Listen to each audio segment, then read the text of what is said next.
To get maximal wear times and to avoid mechanical irritations or what we call traction blisters on the skin, it's important to leave an anchor point that's got no tension, and generally around about 3 or 4 fingers width. When you apply your tension, don't just pull on the tape, or as we can see here, it's shearing on the skin. So it's important to hold down using the thumb, tension slightly back in the opposite direction as you take up the slack in the tape. Then while the thumb still has pressure applied, use the fingers to stick down the rest of the tape, or as much of the tape as you can.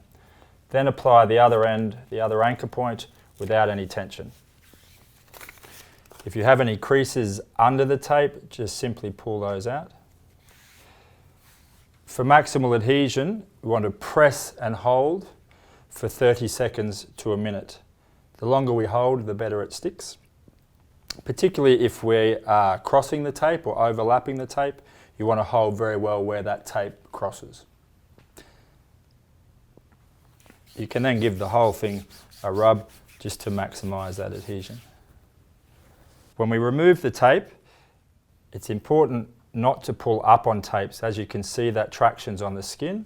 It's far more uncomfortable and it's more likely to cause trauma to the skin. So we need to pull the tape back along itself and hold the skin down at the same time.